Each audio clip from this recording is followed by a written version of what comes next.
Hello everyone, we are starting with chapter number 1 that is nutrition in plants. तो हम यहाँ पे बात करने वाले हैं फर्स्ट चैप्टर की, that is from class 7th। तो ध्यान से सुनना है ये पूरा चैप्टर कि इसमें कौन से पार्ट्स इंपॉर्टेंट हैं आपके चैप्टर में से, और इनके टर्म्स ज़रूर याद करना। जो भी हाईलाइटेड टर्म्स हैं आपके वो ज़रूर याद करने हैं आपने। तो फर्स्ट पैरा में आपको ये लिखा हुआ है कि आपने क्लास 6 में ये पढ़ा था कि फूड हमारे लिए बहुत इम्पॉर्टेंट है। किसके लिए? लिविंग ऑर्गेनिजम्स के लिए बहुत ज़्यादा इम्पॉर्टेंट है। क्यों इम्पॉर्टेंट है? क्योंकि अगर हमारे पास फूड ही नहीं होगा तो हमारा सर्वाइवल भी नहीं होगा। सर्वाइवल का मतलब ये कि हम ज़िंदा नहीं रह सकते। तो फूड जो है वो बहुत ही ज़्यादा इसेंशियल है फॉर ऑल लिविंग ऑर्गेनिज्म। कोई भी लिविंग ऑर्गेनिज्म हो उनके लिए फूड बहुत ज़रूरी है टू सर्वाइव। ठीक है, सबसे पहली बात ये हो गई। अब बात आती है आपकी कंपोनेंट्स ऑफ फूड की, कि फूड के कंपोनेंट्स क्या होते हैं, मतलब उसके पार्ट्स क्या होते हैं।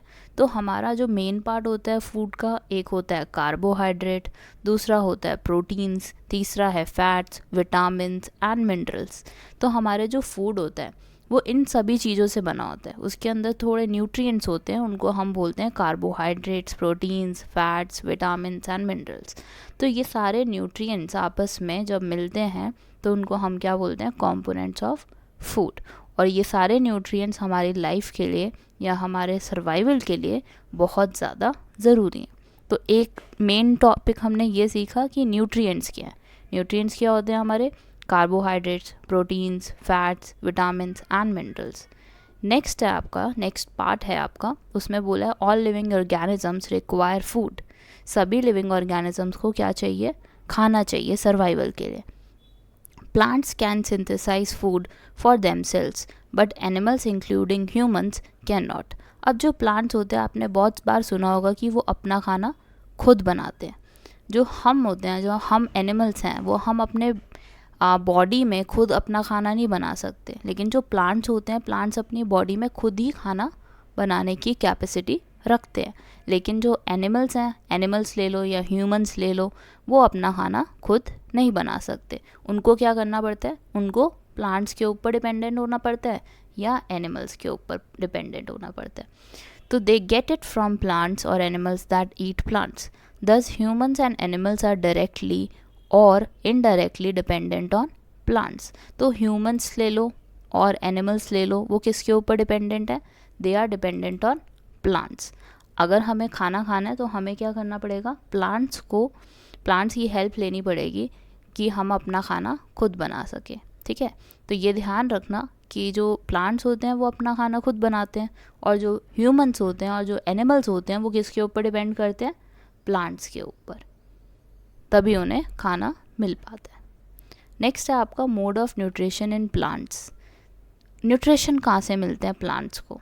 तो प्लांट्स कैसे ऑर्गेनिजम्स हैं? इनको हम ऑटोट्रॉफ्स भी बोलते हैं। अब ये कैसे प्रिपेयर करते हैं अपना खाना, वो आपको पता होगा। एक प्रोसेस होता है फोटोसिंथेसिस का। सो देखते हैं फर्स्ट पैराग्राफ में क्या लिखा है। Plants are the only organism that can prepare food for themselves by using water, carbon dioxide and minerals. मतलब इन तीनों चीज़ों का यूज़ करके ही वो क्या बनाते हैं? हम अपना खाना बनाते हैं। प्लांट्स अगर अपना खाना बना रहे हैं तो किसकी वजह से बना रहे हैं? Water, carbon dioxide and minerals. इनको हम क्या बोलते हैं? रॉ मटेरियल्स भी बोलते हैं। रॉ मटेरियल्स क्यों बोला जाता है इनको? क्योंकि ये इनके स्टार्टिंग मटेरियल हैं जिससे कि ये अपना खाना बनाते हैं। ठीक है, और हमारे सराउंडिंग में से ही ये सारी चीज़ें उनको मिलती हैं। तो प्लांट्स हमने सीख लिया कि प्लांट्स अपना खाना खुद बनाते हैं और उनको हम क्या बोलते हैं? ऑटोट्रॉफ। नेक्स्ट आता है the nutrients enable living organism to build their bodies, to grow, to repair damage parts of their bodies and provide the energy to carry out life process. अब देखो न्यूट्रिएंट्स इंपॉर्टेंट क्यों है?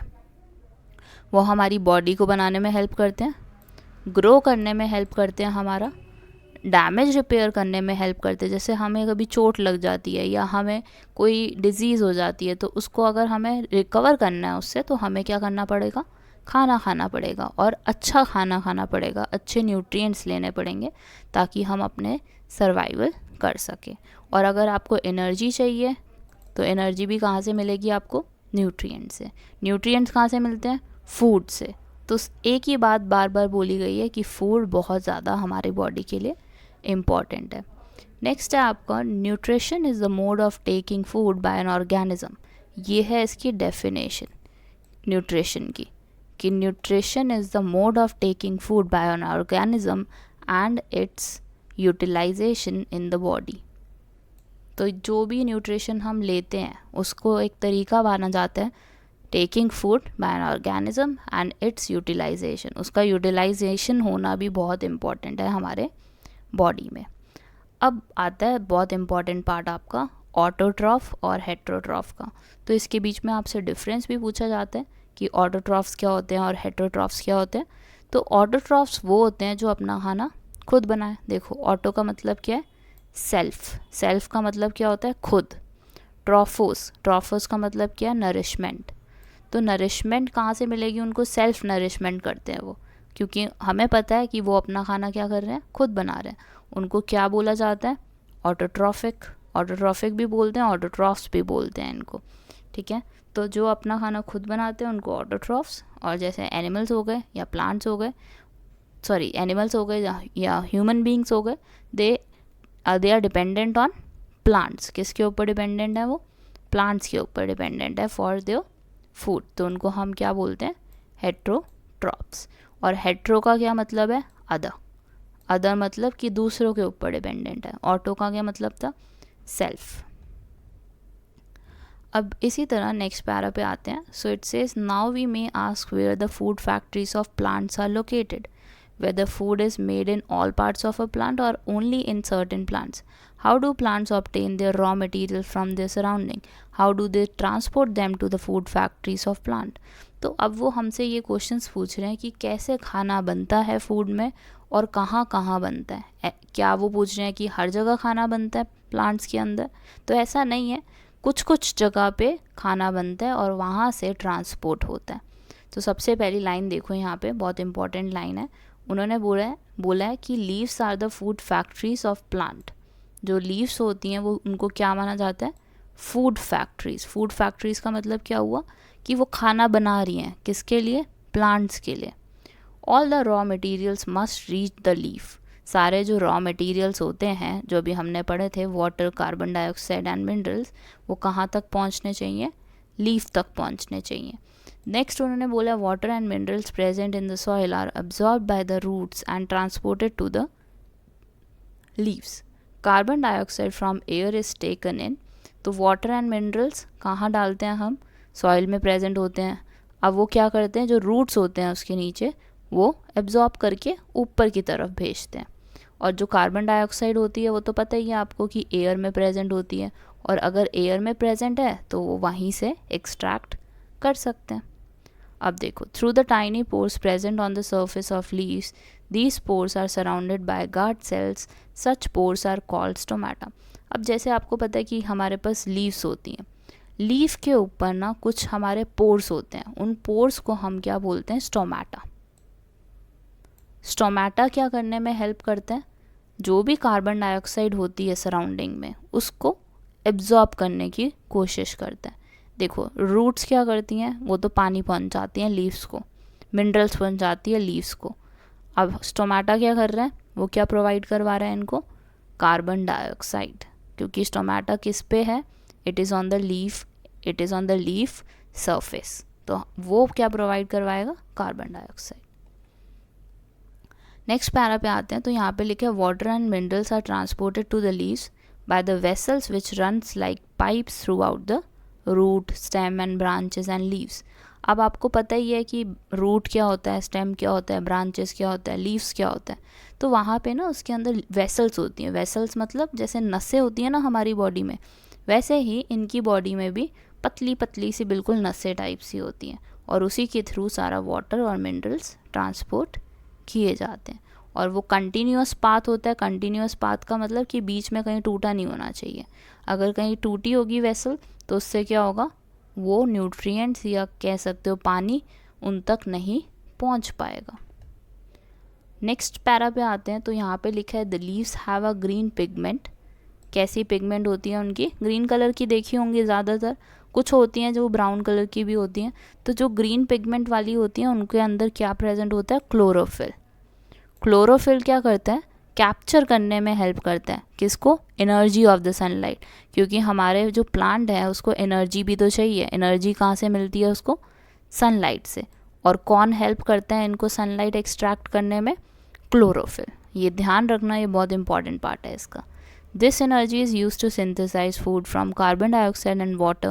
Since the synthesis of food occurs in the presence of sunlight, it is called photosynthesis. अब photo का मतलब क्या होता है, लाइट। सिंथेसिस का मतलब क्या होता है, टू कंबाइन, सारी चीज़ों को कंबाइन करना। तो हम क्या कर रहे हैं, फूड का सिंथेसिस कर रहे हैं in the presence of sunlight. Plants क्या करते हैं, synthesis of all the substances with the help of sunlight. अब यहाँ पे उन्होंने बोला है, so we find that chlorophyll, sunlight, carbon dioxide and water are necessary to carry out the process of photosynthesis. तो जो भी प्रोसेस हमें करना है, it must be in the presence of sunlight, carbon dioxide and water, तभी photosynthesis process हमारा होगा। It is a unique process on Earth. The solar energy is captured by the leaves and stored in the plant in the form of food. Thus, sun is the ultimate source of energy for all living organism. मतलब कि ये जो हमारा सन है वही सबसे ज़्यादा important है लिविंग ऑर्गेनिज्म के लिए। क्योंकि देखो, अगर सन नहीं होगा तो प्लांट्स का खाना कैसे बनाएंगे, और अगर प्लांट्स खाना नहीं बना पाएंगे तो वो ज़िंदा कैसे रहेंगे, और अगर प्लांट्स ही ज़िंदा नहीं रहेंगे तो ह्यूमन बींग्स क्या खाएंगे, एनिमल्स क्या खाएंगे। तो इसलिए हम कभी सोच नहीं सकते कि हमारे ऊपर से सन की रोशनी चली जाए, और अगर सन की रोशनी चली गई तो कुछ भी ज़िंदा, कोई भी ज़िंदा नहीं रह पाएगा। In the absence of photosynthesis, there would not be any food. The survival of almost all living organisms, directly or indirectly, depends upon the food made by the plants. Beside oxygen, which is essential for the survival of all living organisms, is produced during photosynthesis. In the absence of photosynthesis, life would be impossible on the earth.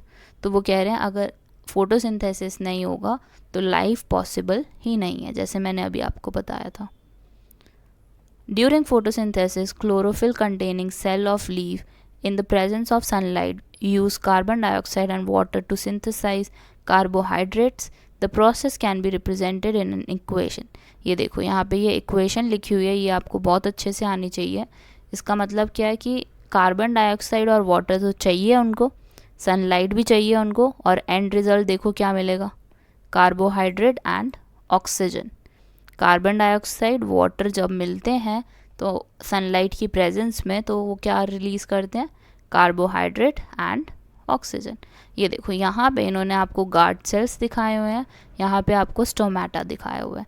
ये ऐसे छोटे छोटे से बिल्कुल pores होते हैं, बिल्कुल minute से होते हैं, स्ट्रक्चर ऐसा होता है इनका, लेकिन ऐसे नहीं दिखेंगे आपको, नेकेड आइज से नहीं दिखेंगे। अगर आप स्टोमेटल पोर्स देखना चाहते हो लीव्स के ऊपर तो आपको माइक्रोस्कोप से दिख सकते हैं। तो स्टोमेटा पोर्स होते हैं, और स्टोमेटा पोर्स किस लिए होते हैं, अभी बताया था, कार्बन डाइऑक्साइड इनटेक करने के लिए होते हैं। देखो अब यहाँ पे एक इन्होंने बहुत अच्छा डायग्राम बनाया हुआ है, यहाँ से लाइट एनर्जी मिल रही है, कार्बन डाइऑक्साइड आ रही है और ऑक्सीजन रिलीज़ करते हैं। ये देखो हमें पता है ना कि प्लांट्स क्या रिलीज़ करते हैं, ऑक्सीजन, लेते क्या है, कार्बन डाइऑक्साइड। सो क्लोरोफिल कहाँ पे है, देखो मार्क किया हुआ है इन्होंने, लीफ के ऊपर। वाटर और मिनरल्स कहाँ से मिलते हैं, अभी बताया था मैंने आपको, रूट से ऊपर जाते हैं किसकी तरफ, लीफ की तरफ, ताकि लीफ अपना खाना बना सके। क्योंकि लीफ को चाहिए कार्बन डाइऑक्साइड, वाटर चाहिए और सनलाइट चाहिए। जैसे ही ये तीनों चीज़ें मिल जाएगी, it will produce food for the plant. So during the process, oxygen is released. The presence of starch in the leaves indicates the occurrence of photosynthesis. देखो स्टार्च क्या होता है, स्टार्च एक कार्बोहाइड्रेट होता है। तो कार्बोहाइड्रेट कब बनेगा, उसके अंदर जब फोटोसिंथेसिस हो जाएगा। तो अगर फोटोसिंथेसिस हो गया है, इसका मतलब उसके अंदर क्या प्रेजेंट होगा, स्टार्च। ठीक है, अब यहाँ तक ही करेंगे। अब नेक्स्ट पार्ट में मैं थर्ड पार्ट मतलब सेकेंड पार्ट में इसके आगे कंटिन्यू करेंगे। तब तक के लिए ये वीडियो लाइक कर देना, शेयर करना और सब्सक्राइब कर देना। Thank you for watching.